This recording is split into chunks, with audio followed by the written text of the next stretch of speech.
오늘 말씀을 준비하면서 묵상하고 생각을 하는데 마음속에 한 가지 떠오르는 것이 있었습니다.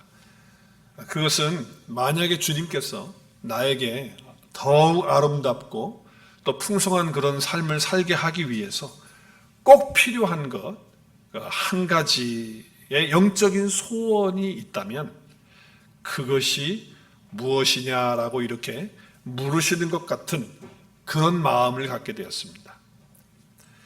만일 여러분에게 주님께서 여러분에게 더 풍성하고 능력 있는 삶을 살게 하기 위해서 꼭 필요한 한 가지 영적인 소원을 말해보아라 라고 이렇게 말씀하신다면 여러분은 무슨 말씀을 하시겠습니까?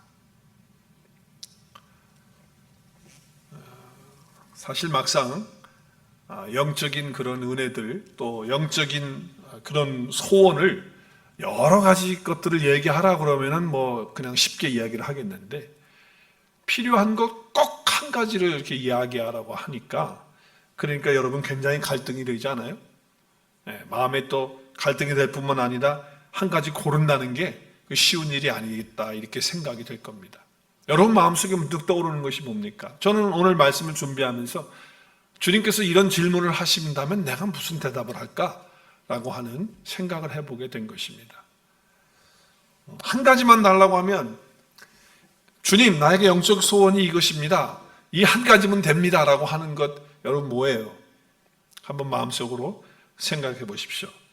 혹시 기도의 능력을 달라고 그렇게 말씀하시겠습니까? 그래서 내가 기도하기만 하면 다 응답되는, 그래서 기도하면 모든 것이 다 이루어지는 어떤 그런 능력을 하나님 주십시오 이렇게 말하겠습니까? 아니면 성령의 은사가 참 다양하고 여러 가지가 많이 있잖아요. 근데 인기 있는 은사 종목이 있어요. 그게 뭐예요? 병 고치는 거 아니에요? 막 쓰러뜨리고 병 고치고 능력 행하고 그런 거 아닌가요? 주님 나에게도 그런 능력 주셔서 병 고치는 능력 주셔서 요즘에 암 환자들도 많고 뭐 아픈 사람도 많고 그런데 하나님 내가 그냥 손만 대면 그냥 내가 말만 하면 그냥 탁탁 낫는 그런 역사, 그런 능력, 병 고치는 은혜, 그런 것들 하나님 나에게 주십시오 이렇게 말하겠습니까?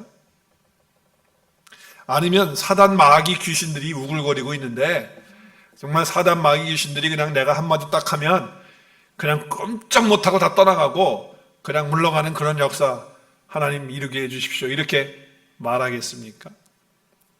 여러분 한 가지 꼭 필요한 영적 소원이 있다면 무엇이냐 이렇게 주님 물으신다면 여러분 뭐라고 답을 하겠느냐라고 하는 거죠. 저는 오늘 말씀을 준비하면서 읽으면서 내 마음에 생긴 것은 이거예요. 만일 주님께서 그런 질문을 나에게 하신다면 꼭 한 가지 영적 소원을 말해봐라 라고 한다고 한다면 저는 가장 근본적이고 그리고 우리 신앙생활에 있어서 꼭 필요한 것 그 한 가지가 문득 떠오르면서 내 마음속에 내가 주님께 이렇게 말할 것 같다 라고 하는 생각을 했어요. 그게 뭐냐면 주님 저를 온전히 다스려 주시옵소서. 주님 나를 온전하게 통치하여 주시는 그런 역사를 베풀어 주시옵소서. 이렇게 저는 간구하고 그렇게 말할 것 같다라고 하는 생각을 했습니다. 여러분도 마음속에 생각하는 것이 있었을 텐데 오늘 말씀을 통해서 보면 우리가 읽은 말씀 오늘 시편 본문 145편 특별히 13절 말씀 우리 다시 한번 말씀을 읽었으면 좋겠어요. 13절 보면 주의 나라는 영원한 나라이니 주의 통치는 대대에 이르리이다. 그러니까 주님의 나라가 영원한 것처럼 주님의 통치, 주님이 다스리시는 그것들은 끊어지지 않고 계속 이어져서 연결되어지고 멈출 수 없다라고 하는 거예요. 여러분 주님의 통치라고 하는 것은 나라를 다스리고 통치하는 것만 말하는 게 아니에요. 이 세계를 거느리고 주관하시는 것만 말씀하시는 게 아니에요. 저와 여러분을 다스리시고 통치하시는 것이 영원하다는 거예요. 끊어지지 않고 대대히 이른다라고 하는 거예요. 그렇기 때문에 우리의 정말 영적인 소원 한 가지를 얘기하라고 한다면 우리는 주님, 나를 완전하게 온전하게 다스려 주시고 통치해 주시는 역사가 있게 해 주옵소서. 왜냐하면 주님의 통치는 영원하기 때문입니다 라고 우리도 이 시편 저자와 같이 그렇게 고백하고 기도해야 할 것이라는 거예요. 오늘 말씀에 보면 한국말 개역 개정 성경은 우리 흰색으로 나오잖아요. 근데 아주 짧은 한 줄입니다. 센텐스가 짧아요. 그렇죠? 그런데 영어 성경 NIV를 제가 밑에 달았는데 거기 보면 한 줄이 아니고 몇 줄이에요? 네 줄이 돼요. 네 줄. 아니 한 줄을 갖다가 영어는 이렇게 길게 하느냐?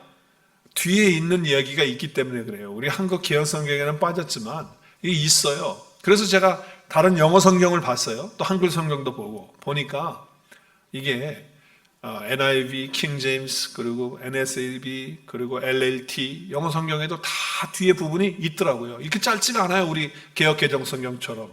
그리고 한국말 성경도 쉬운 성경과 또 다른 성경은 이게 뒤에 있는 부분들이 있더라고요. 그래서 쉬운 성경을 한번 볼게요. 쉬운 성경. 그 가로 열고 가로 닫고 한 데를 한번 보죠. 주의 나라는 영원한 나라입니다. 주의 다스림은 대대로 계속됩니다. 그리고 가로 열었죠. 여호와는 주가 하신 모든 약속들에 대해 믿음성이 있고 진실하시며 주가 만드신 모든 것에 대해 어떻게 하신다고요? 사랑을 베푸신다라고 하는, 그리고 가로 닫았어요. 그러면 왜 우리 한국 개역 성경에는 그냥 앞부분만 있는데 영어 성경과 또 이 쉬운 성경과 또 다른 성경들은 뒷부분이 있느냐라고 할 때, 구약 성경은 히브리어로 되어 있는데 히브리어 성경에 원본은 없습니다. 다 사본들인데 그 사본들 중에 마소라 사본이 제일 오래된 사본이고, 그리고 이제 많은 학자들에게 도움이 됐던 나중에 후대에 발견된 사해 사본이 있어요. 그래서 한 마소라 사본에는 이게 들어있는 거예요. 이 내용이 들어있는 거예요. 그리고 사해 사본에도 이게 들어있는 거예요. 그리고 70인역이라고 하는 거 있죠. 제가 말씀드렸죠. 70명의 학자가 히브리어 성경을 헬라어 성경으로 번역을 해놓은 거. 70인경에도 이 뒷부분이 있어요. 그리고 시리아인이 역을 한 시리아어 역이 있어요.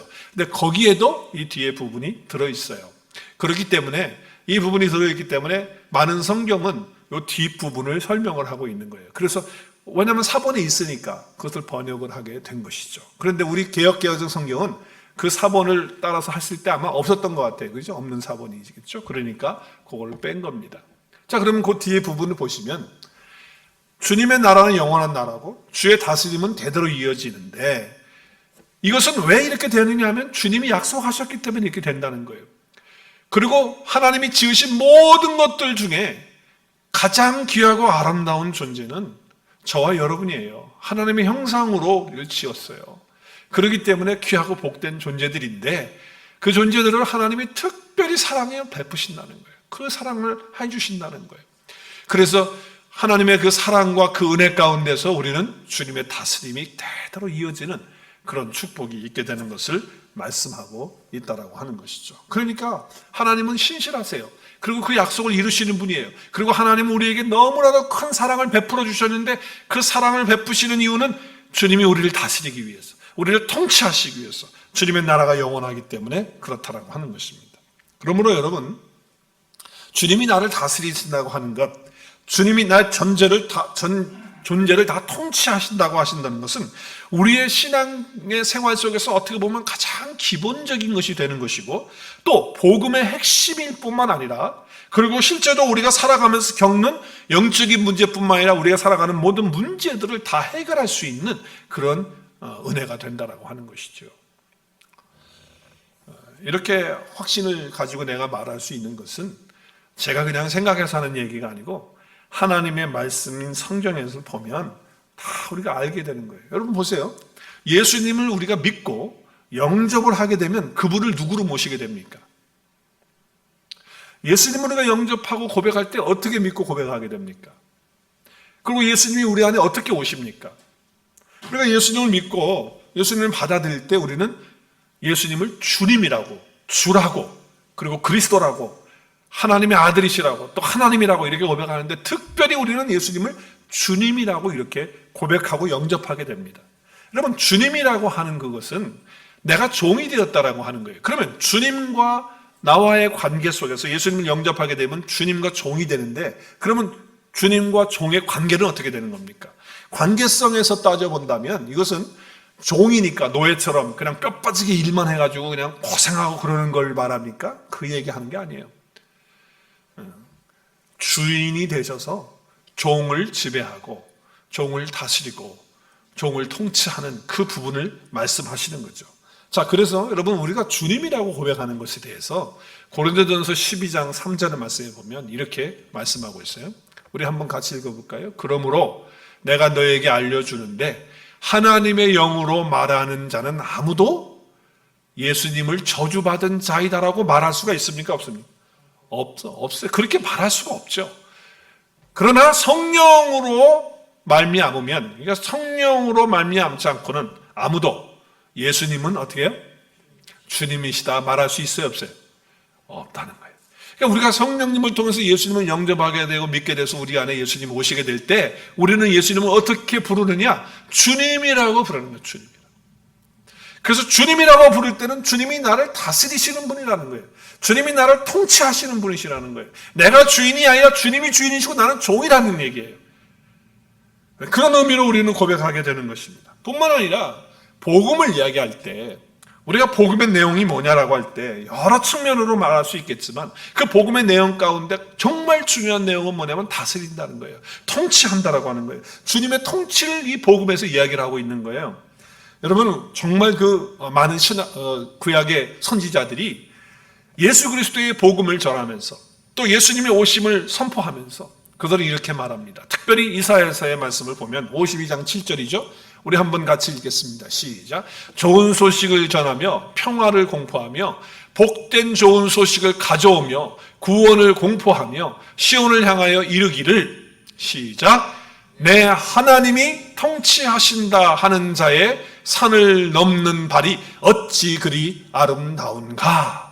정말 우리가 아름다운 발이 있는데 그 발은 어떤 발이냐? 좋은 소식을 가져다 주는 발이 아름다운 발이라는 거예요. 산을 넘고 들을 넘어서 정말 그 아름다운 소식을 전해주는 것, 복된 소식을 전해주는 것, 그게 복음이잖아요. 그 구원의 소식이잖아요. 그 소식을 전해주는데 그 소식의 내용이 뭐냐?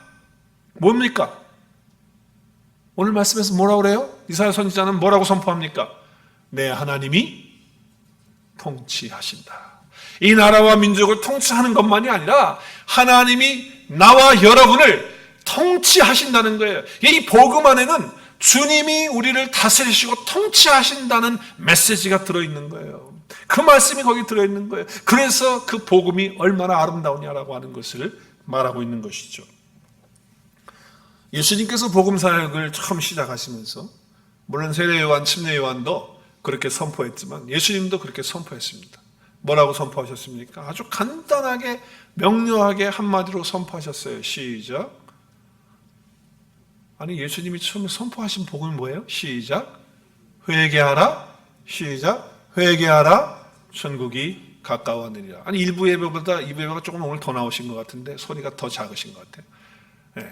우리 한번 읽겠습니다. 시작. 이때부터 예수께서 비로소 전파하여 이르시기를, 시작. 회개하라. 천국이 가까이 왔느니라. 하시더라. 여러분, 주님께서 처음에 복음을 전하실 때 회개하라는 거예요. 그리고 천국이 가까웠다는 거예요. 천국이 누구십니까? 주님이 천국이시라는 거예요. 주님이 오셨다는 거예요. 그래서 주님을 회개하라는 건 뭡니까? 예수님을 받아들이고 믿으라는 거죠. 주님 앞으로 나오라는 거죠. 자, 그래서 주님과 연합되는 사건을 이루라는 거예요. 자, 그렇다면 천국이 가까이 왔다, 천국이 왔다라고 하는 것은, 여러분, 천국은요, 오늘 우리 백자님 기도하셨지만 우리가 가는 천국 분명히 있습니다. 주님이 예배해 놓으시고 주님 함께 하시는 곳이 있어요. 분명히 우리는 그곳에 갑니다. 그러나 가기 전에 이미 우리는 천국을 소유했기 때문에, 왜? 예수님이 천국이잖아요. 그래서 예수님이 우리 안에 오셔서 나를 다스리시고 통치할 때 천국이 이루어지는 거예요. 만약에 예수님이 내 안에 오셔서 주님이 되셨는데 나를 다스리시고 통치하지 않으신다, 그럼 천국이 아니에요. 주님이 다스리시는 곳, 통치하시는 곳이 그 어디나 천국인 줄로 믿으시길 바랍니다. 주님이 다스리시고 주님이 통치하는 곳이 천국이에요. 만약에 그곳에 주님이 계시지 않는다면, 주님이 다스리는 것이 아니라면 그 가정은 천국이 될 수가 없어요. 그 교회는 모였는데, 사람들이 모였는데 주님이 다스리고 통치하는 교회가 아니다. 그러면 그 교회는 천국 같은 교회가 아니에요.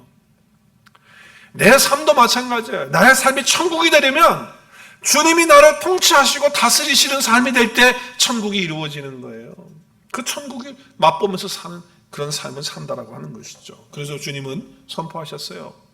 회개하라, 천국이 가까웠다라고 복음을 선포하신 것입니다. 그렇기 때문에 여러분, 복음은 뭐냐? 주님의 통치하십니다. 복음은 뭐냐? 주님이 다스리십니다 라고 하는 것입니다.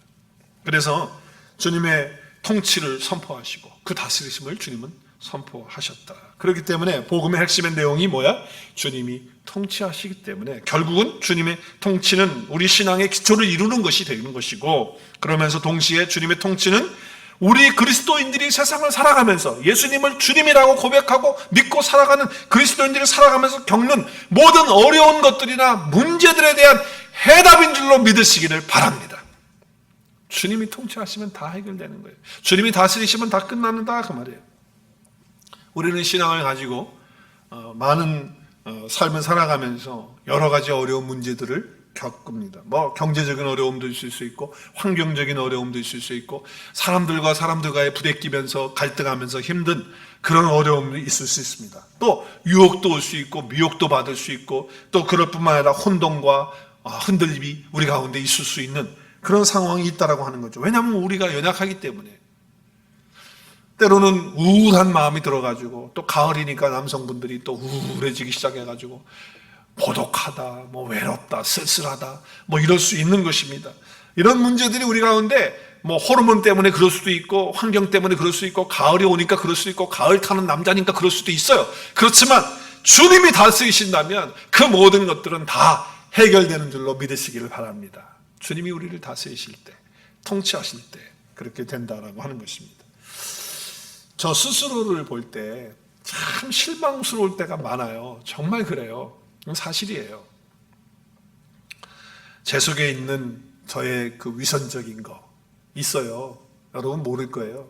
저는 알아요. 위선적인 거 있어요. 또 막 분내는 거 있어요. 악한 거 있어요. 내 자아의 그런 못된 거 있어요. 더러운 거 있어요. 정말 있어요. 근데 그것들이 나를 너무 힘들게 하더라고요. 너무 힘들게 했죠. 정말 힘들게 할 때가 있어요. 제가 여러분에게 양 목사 겸손한 사람입니다, 뭐 그런 체하려고 그런 얘기가 아니에요. 한번 따라하세요. 사실이에요. 사실이에요. 사실. 제 앞에 오늘 앉아있는 같이 사는 사람이 너무나도 잘 알 거예요. 저는 그런 사람이에요. 정말 실제로. 그런데 그게 잘 안 끌어져요. 순간순간마다 없는 것 같은데 또 어느 순간에 그게 어느새 벌써 올라와가지고 꿈틀거리고 있고 또 솟구쳐가지고서 그렇게 할 때가 있어요. 그럴 때마다 내 마음이 막 낙심되는 거예요. 절망스러워지는 거예요. 하지만 그럼에도 불구하고 끈질긴 그 죄성, 그 못된 자아, 위선, 분냄, 그것 때문에 절대로 저는 절망하지는 않아요. 절망스럽기는 하지만 절망하지는 않아요. 왜냐하면 이것을 끊을 수 있는 방법, 해결할 수 있는 방법, 그 대답, 그것을 제가 알고 있기 때문에. 그것이 뭡니까? 주님이 온전히 나를 다스려 주시기만 하시면, 통치해 주시기만 하신다고 한다면 어떤 세상이라도 끈질기게 나를 붙들고 늘어지는 것이 있다 할지라도 이 모든 것들이 다 해결되고 하나님의 그 다스림 가운데에 그 모든 것들이 처리되어지는 역사가 있을 것이기 때문에 그렇습니다. 그것이 분명합니다. 저는 믿습니다. 그래서 절망스럽고 때로는 실망스럽지만 나를 볼 때 그렇지만 절망하거나 실망하지는 않습니다. 왜?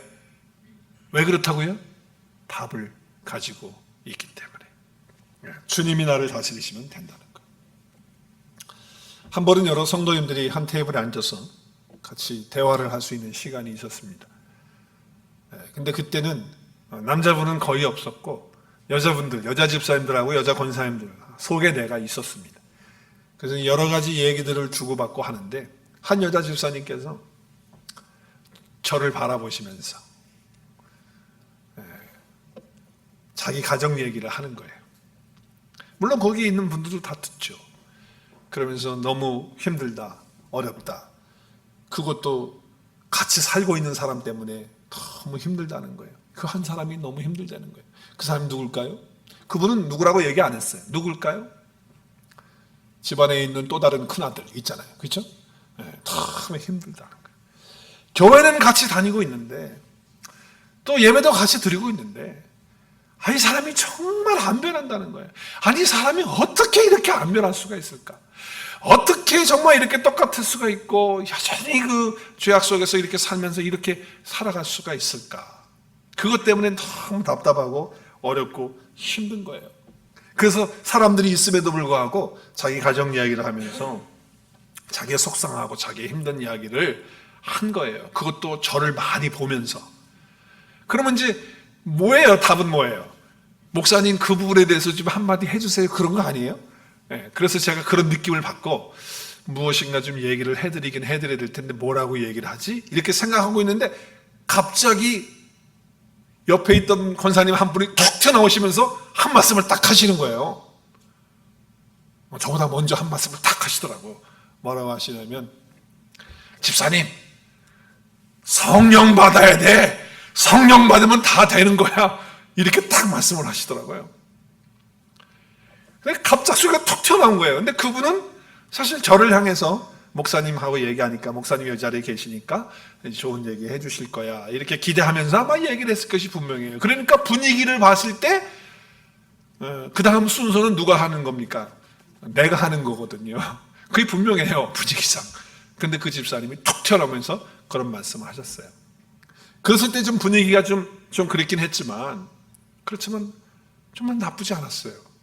왜 그러냐면 정답을 말씀하셨으니까. 교회를 아무리 다녀도 성령 받지 않으면 안 변하는 거예요. 여러분, 성령을 받는다는 건 뭡니까? 우리가 예수 그리스도를 주로 고백하는 순간에 성령 받습니까? 안 받습니까? 성령 받습니다. 성령이 우리 안에 오셔서 우리와 내주하시고 함께 하십니다. 근데 그 권사님이 성령 받으라는 말을 하는 건 뭡니까? 성령님이 그 사람을 다스려 줘야 돼. 성령님이 온전히 그 사람을 통치해 주셔야 돼. 성령 충만해야 돼. 그런 뜻이죠. 그래서 성령이 지배하는 삶을 살게 되면 변화될 수밖에 없어라고 하는 말씀을 하신 거예요. 에베소서 5장 18절 말씀에 보면 우리가 잘 아는 말씀이에요. 함께 읽겠습니다. 시작. 술 취하지 말라. 이는 방탕한 것이니 오직 성령으로 충만함을 받으라. 성령으로 충만함을 받는다는 건 성령을 받는 거예요. 성령을 받는다는 그런 의미지요. 우리가 안에 계시지만, 성령 계시지만 성령의 인도하심이 술이 우리를 지배할 때 우리는 방탕해지는 거지만, 성령님이 우리를 지배하고 성령님이 우리를 다스리면 우리는 아름다운 열매를 맺고 삶의 변화가 일어난다고 하는 거 아니겠어요? 우리가 한 달 동안 암송하는 말씀이 있어요. 만군의 여호와께서, 스가랴서 4장 6절. 제가 안 띄워요. 왜? 다 외우셨으니까. 오늘 마지막 줄인데 못 외우실 분 없을 것 같아요. 시작. 만군의 여호와께서 말씀하시되 시작. 말씀하시되, 그 다음에 이는 힘으로 되지 아니하고 능력으로 되지 아니하며, 그 다음에 뭘로요? 오직 나의 영으로 되느니라. 주님의 영이, 성령이 우리 안에서 온전히 우리를 다스려 주시고 지배하시고 통치하실 때 된다, 그 말이에요. 그래서 주님께서 다스리시는 그런 삶이 통치 가운데 있게 되면 정말 이런 놀라운 역사가 이루어지는 겁니다. 그래서 구약의 선지자들이 앞으로 주님께서 회복하시고 구원하시는 그런 역사들을 소망하면서, 희망하면서 주님으로부터 받은 메시지를 백성들에게 선포했죠. 그 선포 가운데 이사야는 이런 선포를 했습니다. 우리 이사야서 32장 1절 같이 읽습니다. 시작. 보라, 장차 한 왕이 공의로 통치할 것이요 방백들이 정의로 다스릴 것이며, 그랬습니다. 여러분, 여기 보면 성경에 보라라고 하는 단어가 나오면 정신 바짝 차려서 들어야 됩니다. 보라, 이제 앞으로 장차, 앞으로 한 왕이 오신다는 거예요. 근데 그 왕이 오시면 공의로, 하나님의 의로 통치하신다는 거예요. 그 왕이 누구십니까? 누구세요? 다윗을 말합니까? 문재인을 말합니까?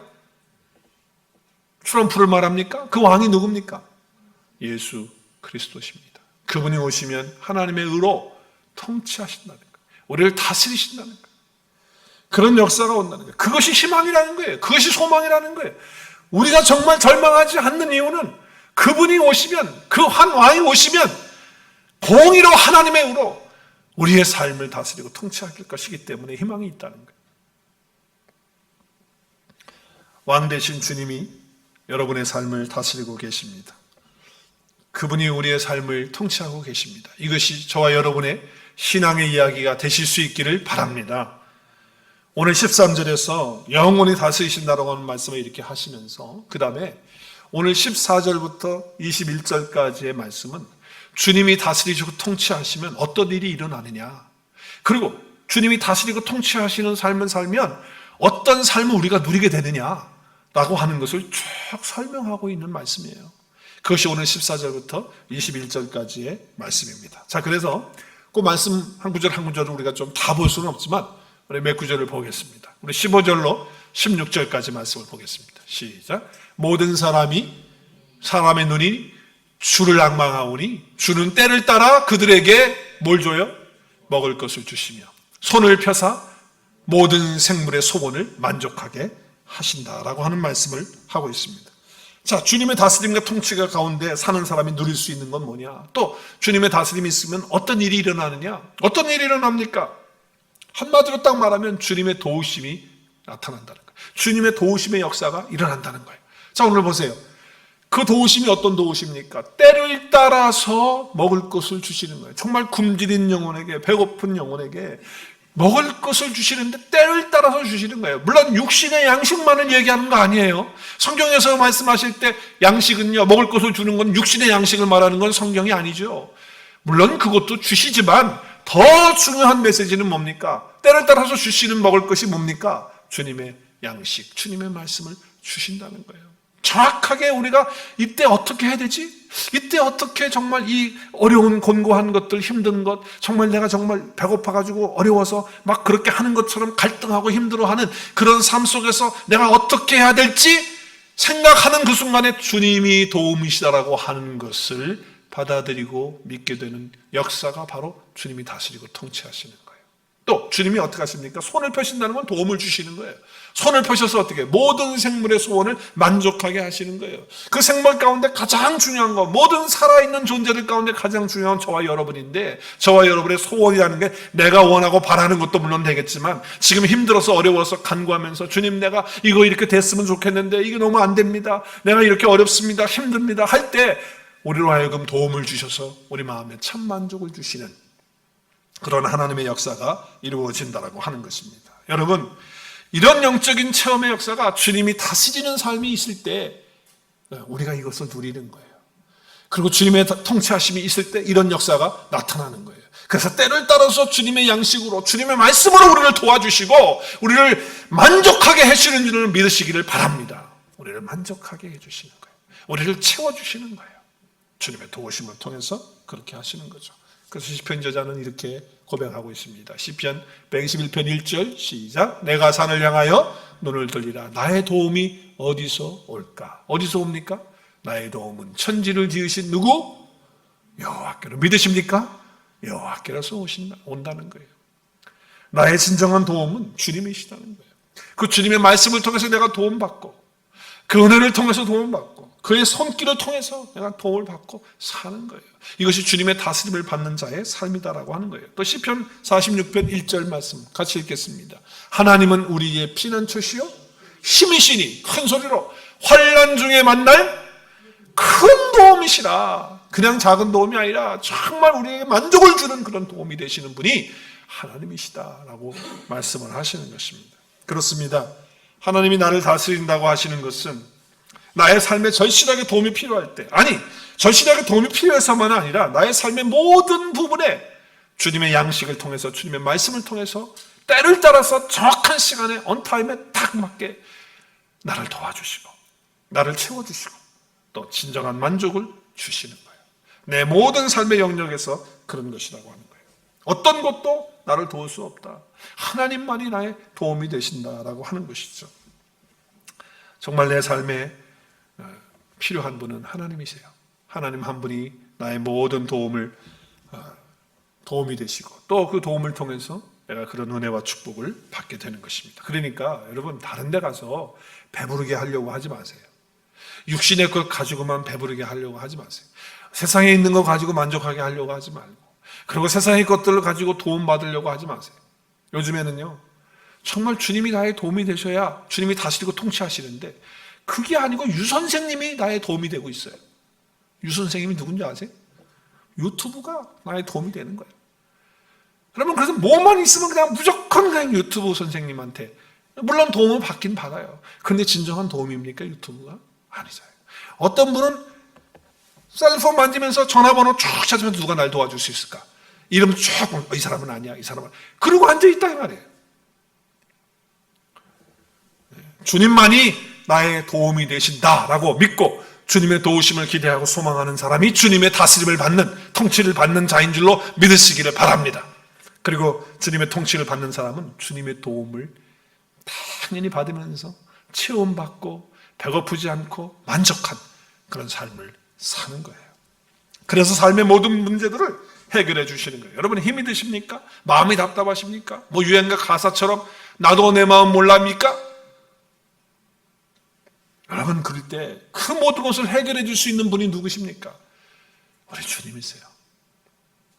그때 주님 앞에 나가는 거예요. 나도 모르겠다 하면서 다른 데 가서 도움 찾지 말고 주님의 도움을 찾으면서 주의 말씀 앞에 엎드릴 때 주께서 그 말씀으로 때를 따라 채우시고 만족해 하시는 역사를 통해서 그 자리에서 벌떡 일어나서 주님의 다스리심과 주님의 통치 가운데 들어가서 모든 것들을 이기는 능력을 갖게 될 줄로 믿습니다.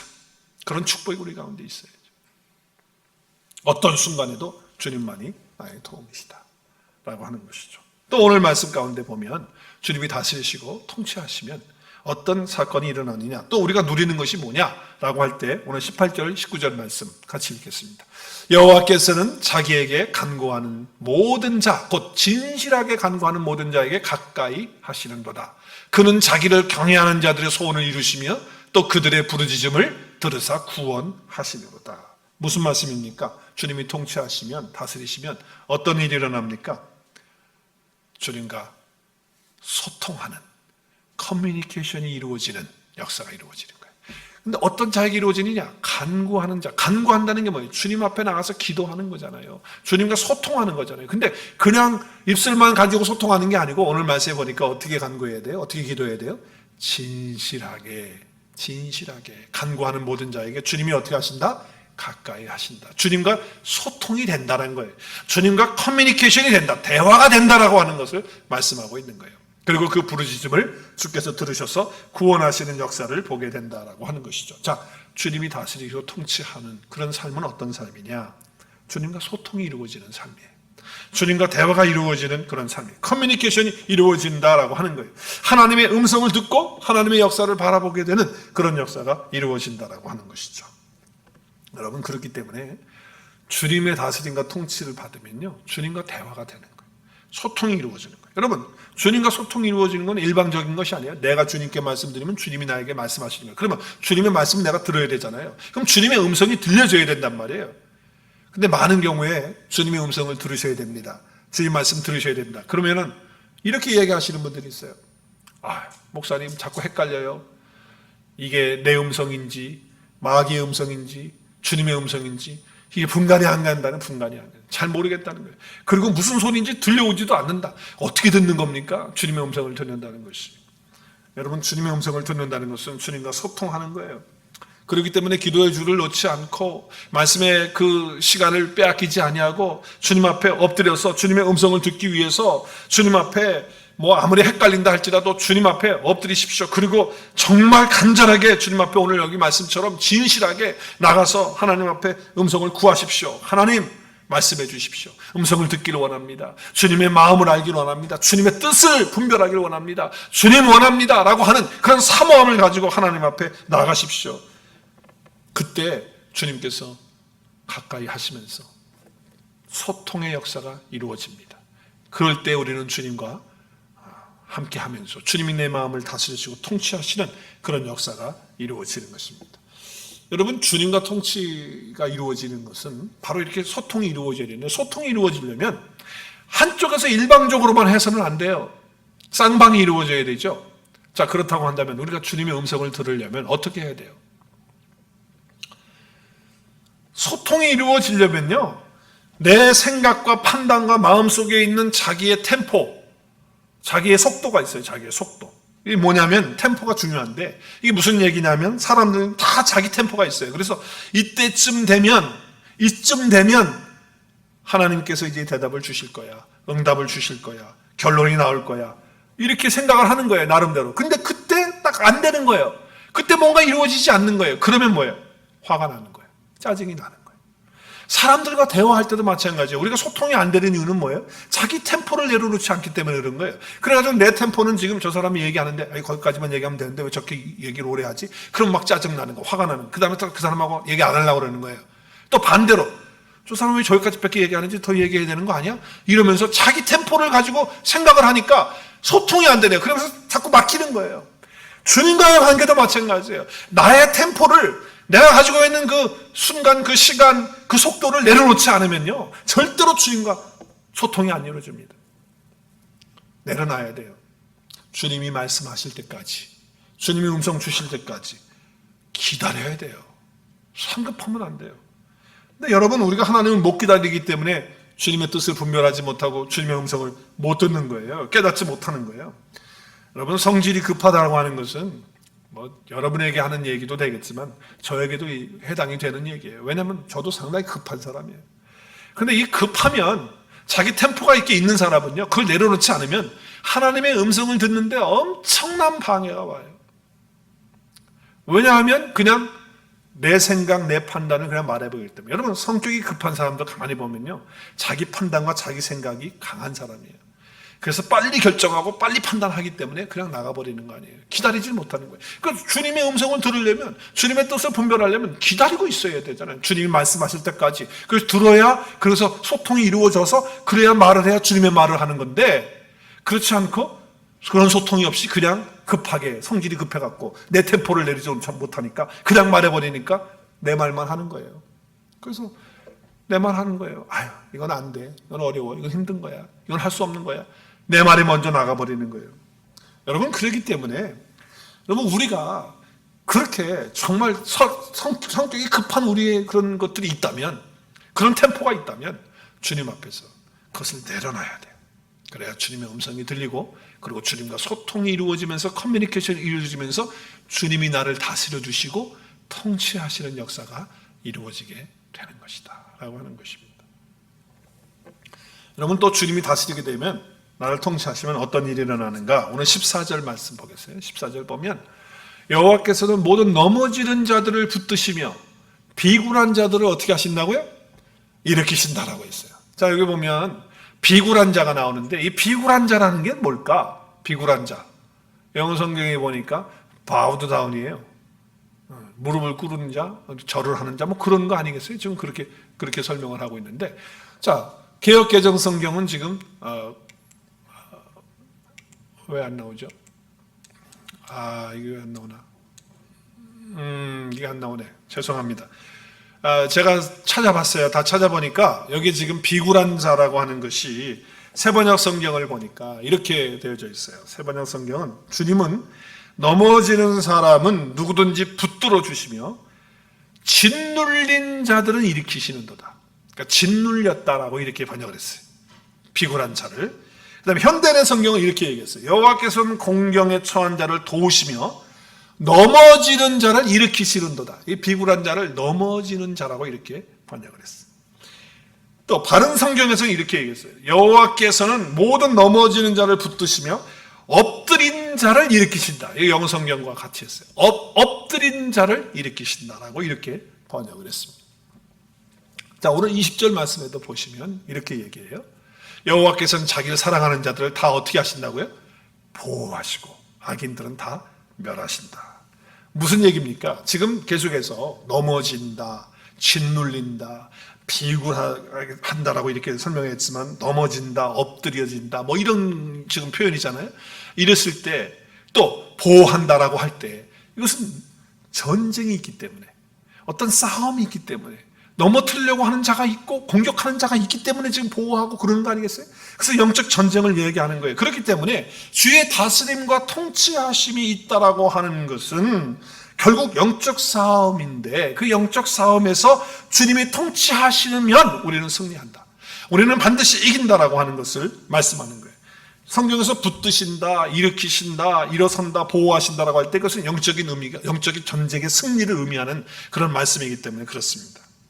여러분, 그래서 우리는 정말 주님이 나를 다스리시면요, 통치하시면요, 넘어지다가도 주님 붙들어 주시면 일어나는 거고, 짓눌렸다가도 우리는 거기서 다시 일어날 수 있는 것이고, 그리고 엎드러졌다 할지라도 다시 거기서 벌떡 일어설 수 있는, 그리고 주님이 보호하시는 손길을 경험하는 그런 삶을 살 수 있게 된다라고 하는 것입니다.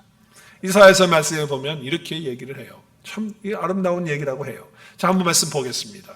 이사야서 32장 8절인데요. 우리 함께 읽겠습니다. 시작. 존귀한 자는 존귀한 일을 계획하나니 그는 항상 존귀한 일에 어떻게 하여? 서리라. 그러니까 우리가 영적 전쟁 가운데서 우리는 존귀한 자로 주님 앞에 세워진 자들이에요. 그래서 주님께서 원하시는 것은 존귀한 일을 계획하는 거예요. 그런데 그거는 항상 존귀한 일에 우리를 다시 어떻게 한다? 일으켜 세우신다라고 하는 거예요. 우리를 일어날 수 있도록 해주신다는 거예요. 굳게 서리라. 반드시 싸워서 이기리라. 우리의 신앙의 싸움에서 우리는 항상 승리한다. 그래서 존귀한 일을 일어서서 할 수 있도록 주님께서 그렇게 역사하신다. 어떤 자에게? 주님이 다스리시고 통치하는 자에게 이런 역사를 이루신다라고 하는 것입니다. 여러분, 그래서 아무리 우리의 삶을 뒤집어 놓으려고 하고 힘들게 하려고 하고 난리를 치면서 우리의 속을 뒤집는 그런 것들이 있다 할지라도 우리는 뭐예요? 주님의 다스림 가운데 있다고 한다면, 통치 가운데 있다고 한다면 우리는 승리한다는 거예요. 거기에서 우리는 지켜지고 거기에서 굳게 선다라고 하는 거예요. 제가 몇 주 전에 말씀드렸죠. 우리가 주 안에서 굳게 선다. Stand firm. 주님 앞에 일어서서는 거예요. 영적 전쟁에서 승리를 말씀하고 있는 거예요. 그러니까 여러분, 우리의 삶에 아무리 급박하고 힘들고 어렵고 당장 향해서 밀고 들어오는 어떤 삶의 그런 것들이 있다 할지라도 낙심하지 않고 거기에서 아등바등 쓰러지지 않고 하나님의 붙드심과 보호하심과 그리고 오늘 일으켜 주심을 통해서 항상 존귀한 일에 벌떡 일어서서 굳게 서서 그 일을 감당하는 저와 여러분 되실 수 있기를 주의 이름으로 축복합니다. 그런 자는 어떤 자이냐? 주님이 다스리시고 통치하시는 자가 그 일을 감당할 수 있다라고 하는 것입니다. 주님의 다스림이 있어야 한다라고 하는 것이죠. 자, 그러면 이제 결론적으로 오늘 21절에서 우리의 삶이 어떻게 이루어지느냐? 내 입술로 하나님의 영예를 말하면서 하나님께 영광 올려드린다라고 하는 것입니다. 우리 선포하겠습니다. 시작. 내 입이 여호와의 영예를 말하며 모든 육체가 그의 거룩하신 이름을 영원히 송축하리로다. 자, 주의 다스림이 영원한 것처럼, 통치가 영원한 것처럼 이제 주님의 이름이 영원히 송축을 받는, 그리고 나를 다스리시는 주님을 통해서 주님의 영예가 높아지는 그런 역사가 우리 삶 가운데 이루어지는 것입니다. 오늘 말씀에서 한 가지만 여러분 기억하십시오. 내가 그리스도인이 되었다는 것, 내가 주님 안에 있다고 하는 것은 주님이 나를 다스리시고 통치하신다는 뜻이다라고 하는 것을 꼭 붙잡으십시오. 그리고 그 붙드심 가운데서 결단하십시오. 이제는 내가 주님의 백성으로서 정말 주님이 다스림과 통치 가운데 사는 사람답게 살겠습니다 라고 이렇게 주님 앞에 헌신하고 나가시는 저와 여러분 될 수 있기를 바랍니다. 그래서 하나님의 역사를 이루고 정말 우리가 비록 이 땅에 살아가지만 하나님의 나라를 사는 아름다운 사람이 될 수 있는 저와 여러분 모두가 될 수 있기를 주의 이름으로 축복합니다. 우리 함께 기도하는 시간 갖겠습니다.